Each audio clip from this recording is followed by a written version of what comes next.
नमस्कार मित्रांनो, तू ही रे माझा मितवा मालिकेच्या आजच्या जबरदस्त अशा भागामध्ये आपल्याला पाहायला मिळणार आहे की सगळेजण आता शांत असतात, परंतु मामी म्हणत असते की नाही, आकाश आणि नम्रता यांच्या लग्नाला माझा पहिल्यापासून कडाडून विरोध आहे. मी अजिबात हे मान्य करणार नाही. आणि नम्रताचंच काय तर ईश्वरीचंही तसंच आहे. ईश्वरी पण लग्न करून या घरात आली तेही अर्णवच्या पैशांकडे बघून ना, म्हणजे हिने जे काही केलं ते अर्णवच्या पैशांकडे बघूनच केले आणि म्हणूनच तर लग्न करून आली या घरामध्ये. आणि तिच्या पाठोपाठ आता तिच्या बहिणीलाही घेऊन येते. हे ऐकल्यानंतर आता अर्णव खूप चिडतो आणि म्हणतो की एक मिनिट मामी, तू काहीही बोलू नकोस. मिस इंदोरच्या विरोधात मी काहीही ऐकून घेणार नाही. त्यावेळेला आता मामी चिडलेला अर्णव बघून म्हणते की हो, म्हणजे मला मान्य आहे. आता म्हणजे ईश्वरी त्यावेळेला आली असेल तशी, पण आता सगळं काही ओके आहे. आणि ईश्वरी आता तशी सून म्हणून या घरात रुळली आहे, कारण बरेच दिवस या घरात राहते, ती शोभते सून म्हणून. पण ते नम्रता नाही, मला ती अजिबात पसंत नाही आहे. तेव्हा आता असं झाल्यानंतर आजी म्हणते की हे बघ, किती काही झालं ना तरी एक गोष्ट लक्षात ठेव वल्लरी, त्या दोघांचाही साखरपुडा झाला आहे आणि बराच काळ झाला आहे साखरपुडा होऊन. त्यामुळे आता ईश्वरी म्हणते तसं लवकरात लवकर लग्नाचा मुहूर्तही काढला पाहिजे. त्याचबरोबर आता ती म्हणायला लागते की जावई बापू, तुम्ही एखादा जवळचा मुहूर्त बघाल का पंचांगामध्ये. तेव्हा रमाकांत म्हणतात की हो बघतो मी, तुम्ही म्हणत असाल तर. तेव्हा लगेचच मामी म्हणते की एक मिनिट, तुम्ही त्यांचा मुहूर्त लग्नाचा काढण्याची तर अजिबातच गरज नाही आहे, कळलं ना. काहीही गरज नाही आहे त्याची, कारण या लग्नाला माझा विरोध आहे. मी या लग्नाला तयारच नाही आहे, तर मुहूर्त काढण्याचा विषयच येणार नाही. माझ्या मनानुसार किंवा माझ्या म्हणण्यानुसारच हे लग्न होणार, नाही तर होणार नाही. माझ्या मुलाचं लग्न आहे ते. तेव्हा ईश्वरी म्हणते की मामी प्लीज, मी हात जोडते तुमच्यापुढे, प्लीज असं काहीही करू नका, प्लीज असा चुकीचा विचार करू नका. मी सांगते ना तुम्हाला, सगळं काही होईल व्यवस्थित, पण तुम्ही प्लीज विश्वास ठेवा. अहो नमुताई ना सगळं काही नीट करेल. आकाश भाऊजींचा संसार तुमचं मनही लवकरात लवकर जिंकून घेईल, ती सगळं काही मनानुसार करेल तुमच्या, तुम्ही नका काळजी करू. आणि ना तिच्या वागण्यातून ना तुम्हाला माझ्या आईवडिलांनी आम्हाला दिलेले संस्कारच दिसतील. असं म्हटल्याबरोबर आता वल्लरी तिच्याकडे बघत राहते. तेवढ्यातच आता नम्रता आणि आकाश लग्न करून दरवाजात उभे असतात. आता त्यांना पाहिल्यावरती ईश्वरी आणि बाकीच्या सगळ्यांना धक्काच बसतो, कारण की इथे आता आकाश आणि नम्रता थेट लग्न करून आलेली असतात. आता ईश्वरी मामीकडे बघायला लागते. मामी पण तिच्याकडे बघून खूपच जास्त चिडलेली असते. आता सगळेजण धावत धावत जातात की काय झालं. तेव्हा मग आता ते सगळं करत असताना आकाश आणि नम्रता दोघंही अगदी लग्न करून उभेच असतात. तेव्हा वल्लरी म्हणते की हे काय काय बघते मी, हे दोघंजणही लग्न करून आलेत. ईश्वरी चार, आता काहीच कळत नसतं ईश्वरीला की काय बोलावं. तेव्हा मग लगेचच आता मामी म्हणते की काय गं ईश्वरी, आताच म्हणाली होतीस ना की माझी बहीण खरंच खूप साधी सरळ आहे, ती सगळ्यांचं मन जपेल, सगळ्यांना जपेल, आणि मुळात म्हणजे तुमच्या आईवडिलांनी संस्कार जे केलेत ते दिसतील. सांग ना, हे केलेत का तुझ्या आईवडिलांनी संस्कार, असं विचारल्याबरोबर ईश्वरीची बोलतीच बंद होऊन जाते. सगळेजण त्यांच्याकडे बघतच राहतात. तेव्हा मग मामी म्हणते की बोला ना, काय झालं, आता तुमची दातखिळी का बसली. तेव्हा काहीच बोलावं ते काहीच कोणाला कळत नसतं. तेव्हा अर्णव हा समोरच उभा असतो. सगळेजण गप्प बघत असतात. मामीचा मात्र तमाशा सुरू असतो. मामी पुढे जाते आणि म्हणते की आकाश, हे काय केलंस तू, सांग ना मला. अरे हे सगळं करताना तुला काहीच कसं वाटलं नाही, म्हणजे तुम्ही दोघंही अचानक लग्न कसं करून आलात. मला माहिती आहे की ही तुम्हाला फूस लावला असेल हिने, पण काय नक्की काय कारण काय. तेव्हा आकाश म्हणतो की मॉम, मला माफ कर, पण आमचं आता लग्न झालं आहे. देवा ब्राह्मणांच्या साक्षीने आम्ही दोघांनी लग्न केले आणि तुम्ही सगळ्यांनी आम्हाला आशीर्वाद द्या. आणि नम्रता आजपासून माझी बायको आहे, तिला बायकोचा हक्क या घरात मिळाला पाहिजे, असं आता तो पटकन बोलून दाखवतो. आणि हे ऐकल्यानंतर आता वल्लरी म्हणते की काय काय म्हणालास तू, बायको तुझी, असं म्हणून आता वल्लरी जोरदार त्याच्या एक थोबाडीत लगावून देते आणि म्हणते की काय रे, हे सगळं करताना तुला काहीच कसं वाटलं नाही, जरा तरी विचार करायचा होतास आपल्या घरच्यांचा, आईचा. अरे मॉम मॉम करतोस ना, मला सगळं विचारतोस ना, मग ही इतकी मोठी गोष्ट का केलीस तू, कोणाचाही विचार करावासा नाही वाटलं तुला. ह्या मुलीने तर तुझं अगोदरच ब्रेन वॉश केलं आहे, पण अगोदर तुला विचार नाही करावासा वाटला की माझ्या आईला काय वाटेल, कसं काय होऊ शकतं. सगळ्या गोष्टींचा विचार न करताच वागलास तू. बघितलं ईश्वरी, तू मोठी म्हणत होतीस ना, तुझ्या बहिणीची बाजू घेत होतीस, बघ आज काय करून आलेत ते, लग्न करून आले आहेत. आणि या लग्नाला माझी परवानगी नव्हतीच खरं कधी. तुला मी सांगितलं होतं आकाश अगोदरही की अजिबातच तू या गोष्टीत पडू नकोस. म्हणजे ही मुलगी मला सून म्हणून कधीच पसंत नव्हती आणि तरीही तू लग्न करून घेऊन आला असं. मला माहिती आहे हे सगळं ना मुद्दाम घडवत आहे ही नम्रता. हिने केले हे सगळं मुद्दाम. म्हणजे अगोदर ठरवल्यासारखंच होतं. आई वडील गावाला काय निघून गेले. तुम्हाला तर मस्तच चान्स मिळाला रे लग्न करण्याचा. जराही विचार नाही करावासं वाटलं यासाठी. हे बघ लक्षात ठेव आकाश, मी अजिबातही या लग्नाच्या बाजूने नाही. तू लग्न करून आला असलास ना तरीही माझा या लग्नाला विरोधच आहे. लक्षात घे, आजपासून तुझी मॉम तुझ्यासाठी मेली आणि माझा मुलगा माझ्यासाठी मेला. कळलं? कोणत्याही प्रकारचे आशीर्वाद माझ्याकडून तुला मिळणार नाहीत, कारण की तू खूप मोठा डिसिजन घेतला आहेस आणि तो मी कधीही मान्य करणार नाही. कारण तू माझ्यासाठी आणि मी तुझ्यासाठी मेले आहे आज. असं म्हटल्यावर आता सगळेजणं तिथेच उभे राहतात. मामाला किंवा कोणालाच काही बोलता येत नसतं, कारण वल्लरीची आगपाखड नुसती चालूच असते. ती शांत नसते. घरात अगदी टेन्शनचं वातावरण निर्माण झालेलं असतं. सगळे बघत असतात. तेव्हा वल्लरी म्हणते की 1 मिनिट, मला यांच्याशी काहीही बोलायचं नाही आहे. आणि ईश्वरी, काय गं, तुला तर आनंदच झाला असेल ना हे करून. मला माहिती आहे हे सगळं ना तूच करायला लावलं असेल. तुझीच फूस असेल ना या सगळ्याला, माहिती आहे मला. तेव्हा मग आता लगेचच मामीला ती म्हणते की नाही मामी, मला खरंच काही माहिती नव्हतं. तेव्हा मग लगेचच अर्णव जातो आणि म्हणतो की 1 मिनिट, आकाश आणि नम्रता हे दोघं इतकं घाईघाईने करण्याची काय गरज होती. म्हणजे तुमच्या लग्नाबद्दलचा विषय आम्ही काढणारच होतो ना. सो व्हॉट्स द पॉईंट, इतकी घाईघाई का केली सांगा मला. तेव्हा मग आता लगेचच मामा देखील येतो. मामा म्हणतो की हो, म्हणजे तुमचं लग्न येत्या महिन्याभरात लावूनच देणार होतो. त्यामुळे तुम्ही असं का केलात, म्हणजे मला कळू शकेल का? तुम्ही दोघं इतके समजूतदार आहात नम्रता. तू तर जास्त समजूतदार. तुझ्याकडून तर खूप आम्ही समजूतदारपणाची अपेक्षा केली, पण तू असं वागशील असं कधीच वाटलं नव्हतं आम्हाला. नक्की काय आहे असं म्हणून मामा आता चिडत असतो. त्याच वेळेला आता आकाश आणि नम्रता दोघंही गप्प असतात. सगळेजण त्याच्यावर आरोपावर आरोप करत असतात. त्याबरोबर ईश्वरी पण बोलते की मलाही कळत नाही आहे की का केलं हे सगळं तुम्ही, बोला. तेव्हा अर्णव पण म्हणतो की स्पीकअप आकाश, काय झालं आहे बोल. इतक्या घाईघाईने लग्न करण्याची काहीच गरज नव्हती ना. तेव्हा मग आकाश म्हणतो की दादा, हे बघ, आम्ही हे सगळं का केलं हे सगळं तुम्हालाही माहीत आहे. आज सकाळी नम्रताच्या घरी जे काही घडलं त्यावरून आम्ही हा डिसिजन घेतला आहे. म्हणजे हा डिसिजन घ्यायला आम्हाला भाग पडलं गेलं आहे, म्हणूनच आम्हाला केलं आहे ते आम्ही. तेव्हा मामा म्हणतो की कसला डिसिजन, कसलं काय भाग पडलं सांगाल का तुम्ही? अरे तुम्ही बोलल्याशिवाय आम्हाला कसं काही समजणार आहे. बोला, दोघंजणही बोला, काय झालं होतं नक्की. तेव्हा मग आता आकाश घडलेला प्रसंग सांगतो. मी सकाळी ब्रेकफास्ट घेऊन नम्रताच्या घरी गेलो होतो. त्याच वेळेला शुभंकर, म्हणजेच बालपणीचा मित्र आहे नम्रताचा, तो 1 महिन्यापूर्वी यांच्या इथे राहायला आला होता. आणि मग तो घडलेला सगळा प्रकार सांगतो की शुभंकरनेच इतक्या वेळा आकाशवरती हल्ला केला होता. आणि त्याचबरोबर आता आकाशने त्याचा चेहरा बघितल्यानंतर आकाशला त्याने डोक्यावरती मारलं. आकाश बेशुद्ध पडला. नंतर ईश्वरी, अर्णव दोघंही आले आणि नंतर आल्यानंतर नम्रताला वाचवलं. आणि आकाशने आणि त्याने मिळून, दोघांनी मिळून कशाप्रकारे त्याला धरलं होतं हे सगळं आता तो सांगत असतो. त्याचबरोबर मामा म्हणतो की हे सगळं ठीक आहे, परंतु मला तरी एकच गोष्ट कळते की हे सगळं इतकं घडलं आणि तुम्ही म्हणजे इतकं. तेव्हा मग नम्रता म्हणते की हो, मला खरंच खूप भीती वाटत होती. आम्हाला काहीच कळत नव्हतं काय करावं, कारण खूप भयंकर प्रसंग घडून गेला माझ्यासोबत. तेव्हा ईश्वरी म्हणते की हो भाऊजी, ताई, मला माहिती आहे या सगळ्या गोष्टी या खूप कठीण आहेत तुमच्यासाठी. इवन आम्हालाही शॉक बसला होता हे ऐकून, पण त्याच्यावरती हा उपाय नाही आहे ना की तुम्ही दोघांनीही न सांगता लग्न करावं. ताई, मला तुझ्याकडून तर ही अपेक्षा नव्हती. तू समजूतदार आहेस, खूप समजूतदार आहेस आणि असं कधीतरी वागशील हे खरंच कधी वाटलं नव्हतं गं. पण आज आम्हाला खूप मोठा धक्का बसला याने. आणि तुम्हाला असं का वाटतं की आम्ही तुमचा विचारच करत नाही?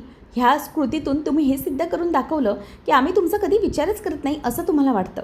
असं नाही आहे ताई. इवन हे सगळं झाल्यानंतर आजच मगाशी तुमच्या लग्नाचा विषय काढला होता मी घरी.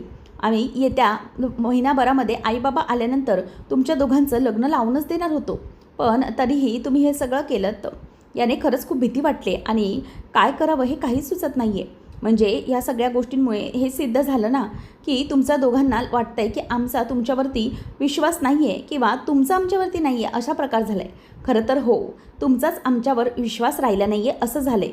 त्यामुळे हा लग्नाचा इतका मोठा डिसिजन घेतला आहे तुम्ही. तेव्हा मग नम्रता म्हणते की इशू, तुला बोलणं सोपं वाटतं आहे, परंतु मी ज्या परिस्थितीमधून जाते आहे ना ती परिस्थिती मला माहीत आहे गं. माझी लग्न 2दा मोडली आहेत आणि त्यासाठी मी खूप त्रासात आहे. हे जर पुन्हा काही माझ्यासोबत झालं असतं तर मी नसते सहन करू शकले. एक मुलगी म्हणून मला समजून घ्या की आता जर पुन्हा काही झालं असतं तर मग मी काय केलं असतं. म्हणूनच मी हा डिसिजन घेतला. मला माहिती आहे की मी चुकले, पण माझ्याकडे दुसरा कोणताही उपाय नव्हता, म्हणून मला हा डिसिजन घ्यावा लागला. खरंच पण ईश्वरी, तुला हे सगळं बोलताना काहीच वाटणार नाही. ह्या घरातले सगळे प्रॉब्लेमसाठी आम्ही थांबलो होतो. म्हणजे घरातला प्रत्येक प्रॉब्लेम आला तर तो आमच्या लग्नाचा आड यायचा. कित्येक दिवस आम्ही थांबणार होतो सांग ना. म्हणजे एंगेजमेंट होऊन किती दिवस झालेत ना, पण तरीही आम्ही असेच होतो. आणि घरात प्रत्येक प्रॉब्लेम येतात त्यासाठी आम्ही थांबतो, सगळं होतं थांबतो, पण किती किती काळ. तेव्हा ईश्वरी म्हणते की ताई, अगं प्रॉब्लेमही तसे होते ना गं. कनू किडनॅप झाली, माझ्यावरती हल्ला झाला होता आणि त्यानंतर मग आईबाबांचं सगळं काही ते समजावणं, त्यांना निर्दोष सिद्ध करण्यासाठीचे पुरावे, सगळ्या गोष्टी या बाजूलाच करत होतो गं. आणि आता त्यानंतर तुमच्या लग्नाचा विषय निघालाच होता, पण तरीही तुम्ही हे सगळं असं केलं तर त्याने खूप धक्का बसलाय गं. तेव्हा मग लगेच नमू म्हणते की हे बघ ईश्वरी, मला हे जे काही करायचं होतं ते मी मनापासून नाही केलं, पण आमच्याकडे दुसरा कोणताही उपाय नव्हता. तुम्ही प्लीज आम्हाला समजून घ्या. हे जे सगळं काही घडलं आहे त्यामध्ये आमचा खरं तर आम्ही चुकीचं केलं असू, परंतु आम्हाला लग्न करायचं होतं आणि ते आम्ही केलं. इतके दिवस नाही थांबू शकत आम्ही. किती काही झालं तरी या सगळ्या गोष्टी जास्त काळ नाही फेस करू शकत. असं म्हटल्याबरोबर आता आजी म्हणते की चला बस करा आता, हा विषय इथल्या इथे संपवा. आता किती काही कोणी बोललं तरीही फरक पडणार नाही, कारण की त्या दोघांचं आता लग्न झालेलं आहे. मला माहिती आहे की ते दोघंजणही चुकले आहेत. त्यांनी घाईघाईत लग्न केलं, पण ठीक आहे, त्यांची ही बाजू समजून घेण्यासारखी आहे. त्यांच्यावरती जो काही आज प्रसंग घडला आणि त्याचमुळे त्या इतका टोकाला जाऊन यांनी निर्णय घेतला आणि तो आपण आता समजून घेतला पाहिजे असं वाटतंय. आणि आपण असं राग चिडचिड करत बसण्यापेक्षा नवीन जोडप्याचं अगदी हसत खेळत आनंदाने स्वागत केलं पाहिजे. नवीन लक्ष्मी घरात येणार आहे तर तिचं आनंदाने स्वागत झालं पाहिजे असं आता आजी ठणकावून सांगते. सगळ्या जणांचा मूड आता चांगला होतो. आजी म्हणते की आता मनातले जे काही हेवेदावे आहेत ना ते बाजूला करा आणि त्यांना आता आतमध्ये घेऊया. आपण नवीन लग्न झालेल्या जोडप्याला आत घेऊया. असं म्हटल्यावर आता सगळेजणं येतात आणि आजी अंजूला म्हणते की अंजू जा, मापटं घेऊन ये, तिचा गृहप्रवेश होऊ दे अगदी व्यवस्थित. त्यावेळेला मग आता अंजली ही येते आणि गृहप्रवेश करण्यासाठी म्हणजे मापटं घेऊन येते आणि त्या दोघांच्याही ओवाळणी करत असते आणि औक्षण करून ती दोघांनाही आत घेत असते. तेव्हा आता अंजलीलाही आनंद झालेला असतो की आकाशचं लग्न झालं आहे, म्हणजे घरातले सगळेजण खुश असतात. फक्त तिथे नमू म्हणजे आली म्हणून सुप्रियाच्या भीतीनेच वल्लरी निघून गेलेली असते. आता दोघांचेही औक्षण झाल्यानंतर मग मापटं ठेवल्यावरती लगेचच अंजली म्हणते की आता उजव्या पायाने मापटं ओलांड आणि ये घरात ये. तेव्हा मग आता तिला घरात यायला सांगितल्यानंतर ती उजव्या पायानेच मापटं ओलांडायला जाणार. तेवढ्यातच आजी म्हणते की अगं अगं थांब, काय करतेस. तेव्हा मग आजीला ती म्हणते की काय झालं आजी. तेव्हा आजी म्हणते की अगं अशीच कशी घरात येतेस तू. अगं नवीन लग्न झालेली मुलगी आहेस तू, सून आहेस या घरची, मग तू असं कसं येणार. तुला काहीतरी उखाणा हा घेतलाच पाहिजे. तेव्हा मग आता लगेचच ती विचार करते की काय उखाणा घेऊ. ती म्हणते की या घरामध्ये येते आणि आकाशरावांची करून लग्न आणि आकाशरावांना दिलं मी 7 जन्माचं वचन, असं काहीतरी बोलते. तेव्हा मग मामा म्हणतो की अगं हे काय बोलतेस तू. आजी पण म्हणते की अगं होय, हे कसलं उखाणा.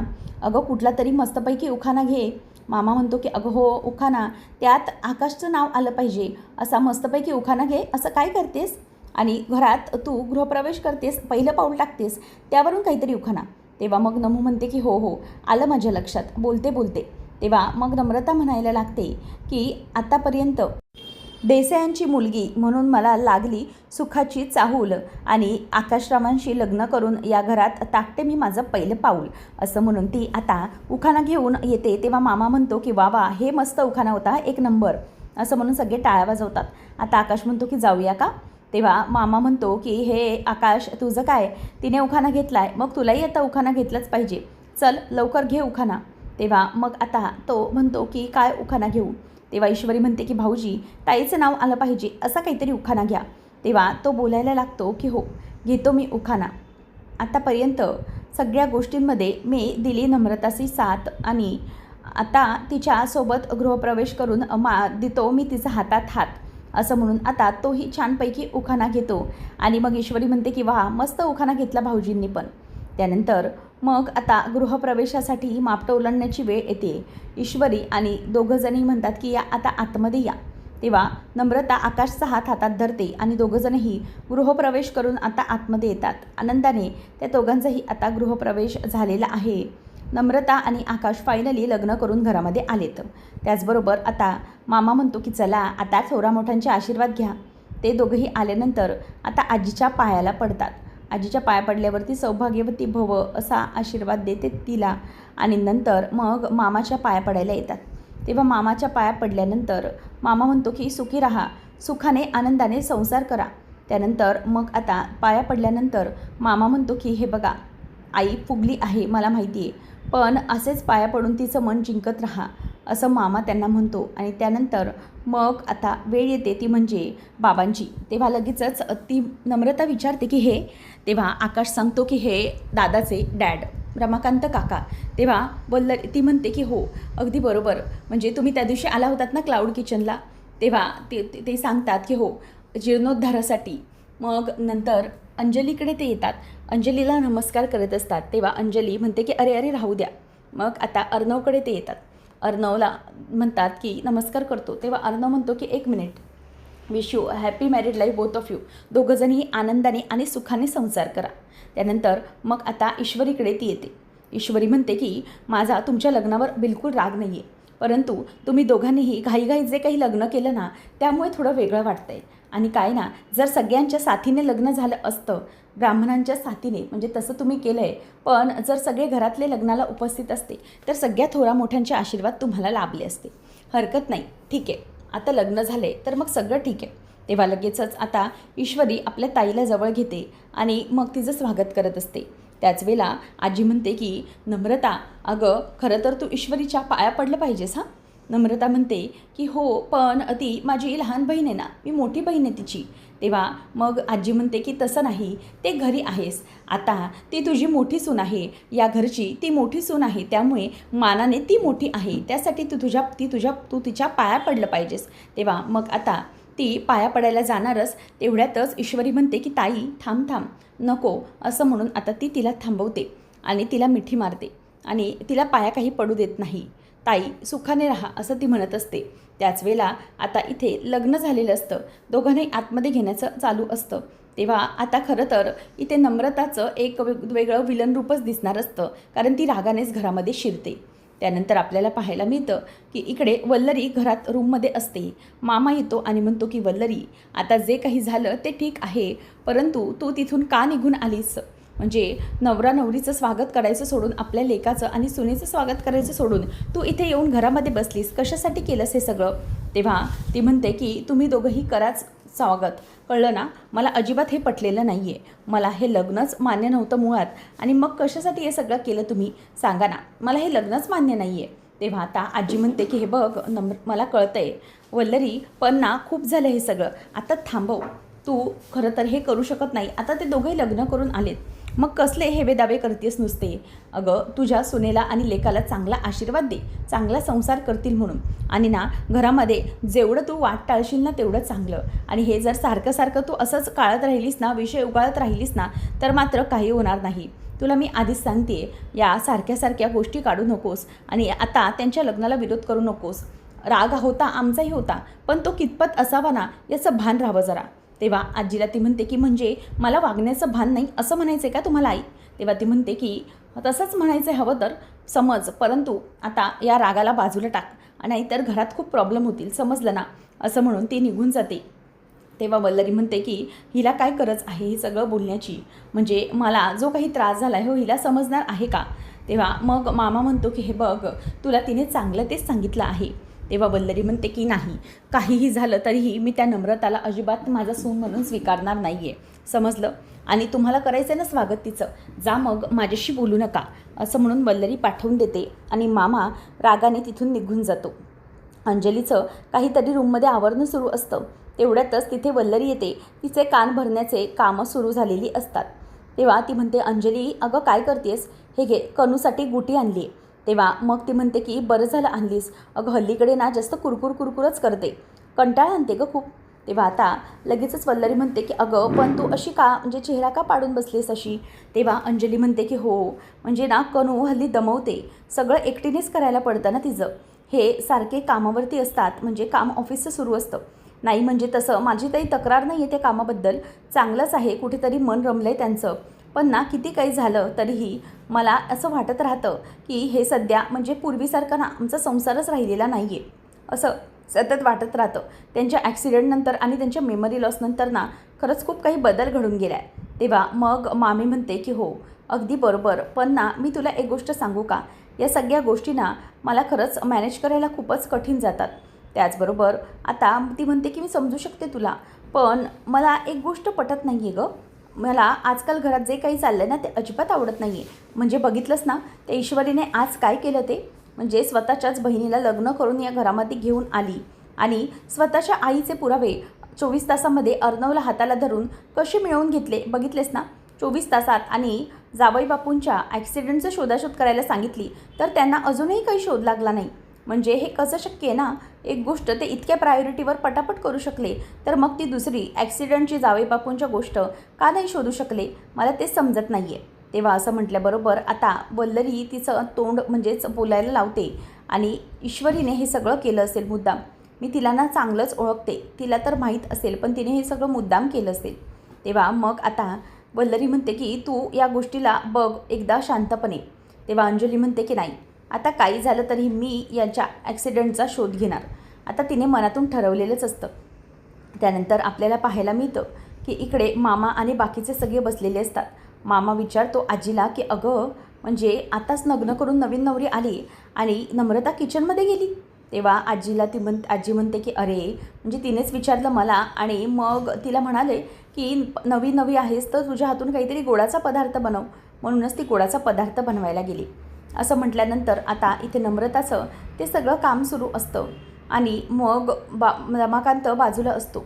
तेव्हा आता आजी म्हणते की रमाकांत जावई सगळं काही व्यवस्थित आहे ना. तेव्हा ते म्हणतात की हो सगळं व्यवस्थित आहे, मी बघितलं आहे, पंचांगही बघितलं आहे. तेव्हा मग आता लगेचच पुढे आजी म्हणते की हो म्हणजे यांचे लग्न तर झाले पण सगळे विधी झाले पाहिजेत, म्हणजे कसं काय की लग्न झाल्यासारखं वाटेल. तेव्हा आता आकाश म्हणतो की हो मला चालेल. तेव्हा मामा म्हणतो की चालायलाच हवं, कारण की लग्न झाल्यानंतर हे विधी पाडावेच लागतील.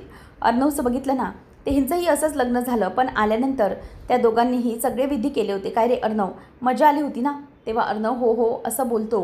तेव्हा मामा म्हणतो की हो आता बोलतोय हो हो. तेव्हा मात्र सगळे विधी अगदी तोंड पाडून केलेले सगळ्यांनी, सगळं अगदी मान खाली घालून करत होता.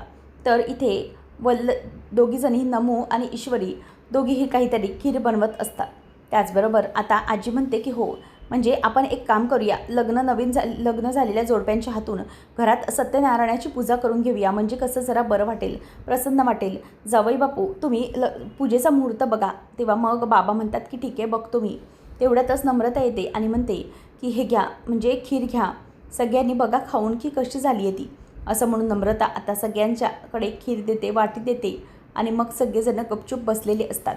तेव्हा ती वाटे देऊन बाजूला येते आणि त्यानंतर मग अर्णव आणि बाकीचे सगळे शांत असतात.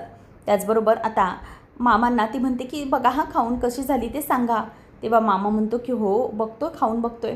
आता कोणी बघायच्या आधीच ती सुरू झालेली असते आणि एक्साइटमेंट असते. त्याच वेळेला मग बाबा म्हणतात की वा खरंच खीर छान झाली आहे, उत्तम झाली आहे. तेव्हा ती खुश होते आणि मग नंतर सगळेजण म्हणतात की हो एकच नंबर झाली आहे खीर, खूपच छान नम्रता, वा वा.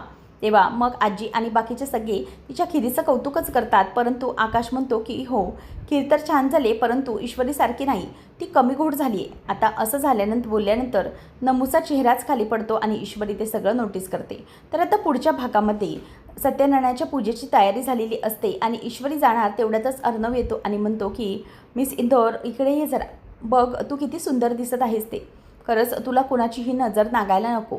असं म्हणून आता ईश्वरीच्या म्हणजे स्वतःचाच तीट तो तिच्या मानेला लावतो आणि तू खूप सुंदर दिसतेस, नजर न लगे किसी की, असं तिला बोलून दाखवतो. आणि त्यानंतर आता वल्लरी ही राकेशला विचारत असते की तुम्ही बाहेर काय करत होतात, म्हणजे 2 माणसं होती त्यांच्याशी तुम्ही काहीतरी बोलत होते आणि त्यांना काहीतरी तुम्ही पैसे पण देत होते, नक्की कोण होते तो माणसं. तेव्हा मग हे झाल्यानंतर राकेश म्हणतो की एकच मिनिट थांबा हा मामी, माझा जरा कॉल आहे, आणि तो बाजूला निघून जातो. तेव्हा मग मामी विचार करते की नाही, काहीही झालं ना तरीही या माणसाचं जे काही सत्य आहे ते शोधावं लागणार. काहीतरी हा माणूस लपवतोय, याच्या डोक्यात काय चालू आहे ना हे सगळं मला शोधलं पाहिजे, असा विचार आता मामीच्या डोक्यामध्ये इथे आता यायला लागतो. त्यानंतर मग आता पोलीस आलेले असतात. आकाश म्हणतो की काय झालं आहे, कसला मॅटर आहे, म्हणजे ते मी तुम्हाला काय पोलीस कंप्लेंट केली त्याबद्दल का? त्यावेळेला पोलीस म्हणतात की नाही. मग ताई पुढे येते आणि म्हणते की मी बोलवले आहेत पोलीस, म्हणजे यांचा ॲक्सिडेंट झाला आहे त्याची सगळी चौकशी करण्यासाठी मी पोलिसांना इथे बोलवलं आहे, सगळी चौकशी नीट व्हावी माझ्यासाठी. आता मग घरातले सगळ्यांना टेन्शन येतं की अंजलीने इतका पटापट निर्णय कसा काय घेतला. आता आकाशच्या बाबतीत घडल्यानंतर अंजली त्या सगळ्या गोष्टींचा शोध घेणार असते. म्हणजेच कोणीही शोध घेणार नसेल तर ठीक, परंतु मी माझ्या नवऱ्याच्या ॲक्सिडेंटचा शोध घेणार, असं अंजलीने आता ठरवलेलं आहे. नेमकं पुढे काय घडणार आहे पाहणं रंजकतेचं ठरेल. अशाच अपडेट्ससाठी चॅनलला नक्की सबस्क्राईब करा. धन्यवाद.